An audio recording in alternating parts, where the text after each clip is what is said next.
Hello people, welcome to our channel. ఎలా ఉన్నారు అందరూ? లాస్ట్ టైం ఇంటికి వెళ్ళినప్పుడు నాటుకోడి ఫ్రై చేశాను అని చెప్పాను కదా, అదే రోజు కర్రీ కూడా చేశాను. ఒకసారి ఇలా ట్రై చేసి చూడండి, గ్రేవీ టేస్ట్ చాలా బాగుంటుంది. ముందుగా అయితే చూపించిన ఇంగ్రీడియంట్స్ మిక్సీ పట్టి పక్కన పెట్టుకోవాలి. తర్వాత చికెన్లో కొంచెం ఉప్పు, మేమైతే కల్లుప్పు వాడుతాము, టేస్ట్ చాలా బాగుంటుంది. ఇప్పుడు అందులో పసుపు వేసి కలిపి కొద్దిసేపు పక్కన పెట్టుకోవాలి. తర్వాత గ్యాస్ మీద పెట్టి కుక్ చేసుకోవాలి. చికెన్లో ఉంచి వాటర్ వచ్చాక అందులో చిల్లీ పౌడరు వేసుకొని బాగా కలిపి వాటర్ పోసి బాగా కుక్ చేసుకోవాలి.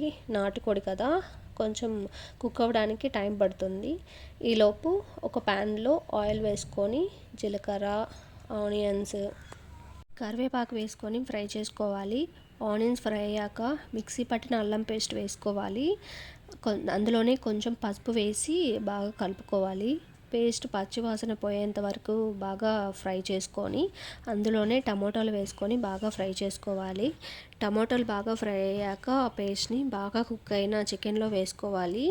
ఇప్పుడే సరిపడా వాటర్ వేసుకొని అందులో కారం, ధనియాల పొడి, గరం మసాలా, చికెన్ మసాలా వేసుకొని అంతా మిక్స్ అయ్యేలా కలిపి ఒక 15 మినిట్స్ అలానే వదిలేయాలి. అప్పుడే అందులోంచి ఆయిల్ పైకి వచ్చేస్తుంది. అప్పుడు కొత్తిమీర వేసుకోవాలి. అంతే, వేడి వేడి చికెన్ కర్రీ రెడీ అయిపోద్ది. మీరు కూడా ట్రై చేసి టేస్ట్ ఎలా వచ్చిందో కమెంట్ చేయండి. ఈ వీడియో నచ్చితే లైక్ చేసి సబ్స్క్రైబ్ చేయండి. మీ బ్యాచులర్ ఫ్రెండ్కి షేర్ చేయండి. Thanks for watching.